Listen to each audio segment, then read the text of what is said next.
I want to talk about a time that I experienced this. So this poster right here behind me, 8123 Fest, that's a biannual concert that happens in Phoenix, Arizona, hosted by a band called The Maine. And they're a big band for me. I've met them many times. They've been wonderful people. I love the community. And in 2019, I flew to Phoenix, Arizona for that concert. And I didn't know anybody. I went completely by myself.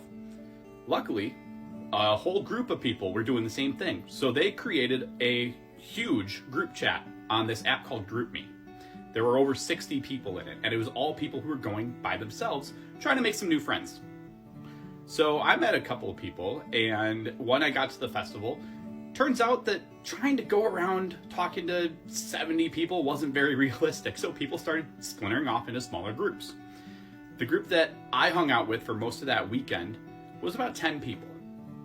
Now, the night after the concert itself, we went to Chase Field and we had dinner, and then afterwards we kind of started splintering off because some people had to fly back early in the morning, some people had a little bit later of a flight, so some of them could stay a little bit later. But by, I'd say about 1 o'clock, it was down to 4 people, and we were in my friend Mike's Airbnb at the time.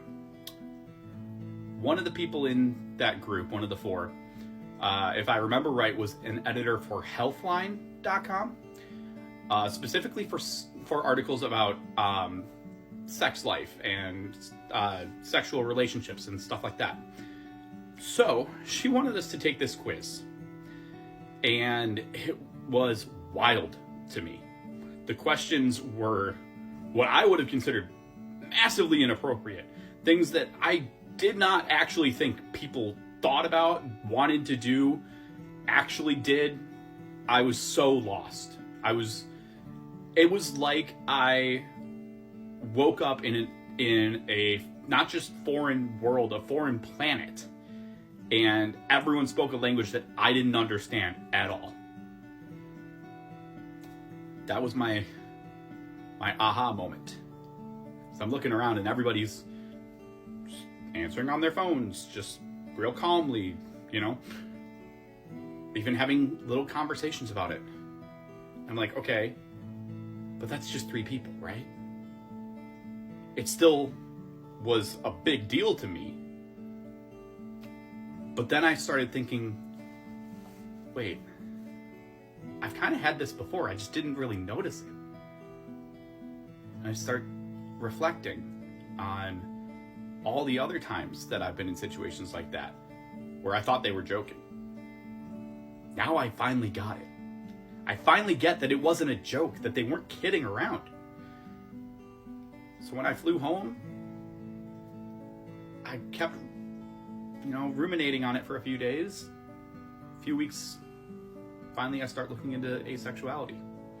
And at first it was really dry. I couldn't connect with the articles that I was reading. But then I found Ace Twitter. And unfortunately, we know that app's not necessarily what it used to be. But at the time in 2019, it was a great resource for me. I found Cody, who has been an incredible resource for me. I found Avon through going on Twitter. I found Elle. I found so many wonderful people. Justin, Tiger Songbird, the Ace Couple. I found out about podcasts because first I found the Ace Couple and then I found Sounds Fake But Okay. All these things started to come together and I started reading their stories, listening to them talk. That barrier of reading nonfiction articles had dropped off. And I finally got it. That's part of why I like to stand in front of this wall. Because, that poster right there reminds me of that moment. And these things over here, on this side, these were all gifts from the people in that group. A name tag that somebody made for everybody, a postcard from one of the people actually in that room that night, some artwork. I Must Be Dreaming is a song of the Maines from their very first album, which they played in full that concert. And some photos taken by another member of that group.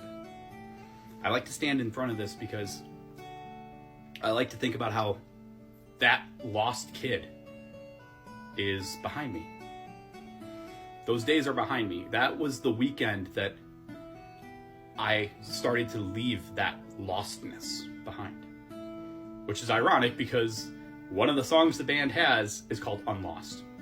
It's actually on one of my playlists that I have on Spotify that I like to listen to sometimes. That has about a lot of like Will J and Conan Gray, Izzy Burton's on there, all kinds of Ace and Arrow music, and Unlost is on there because I felt like I'd found my language. I found my, for lack of a better term, my people.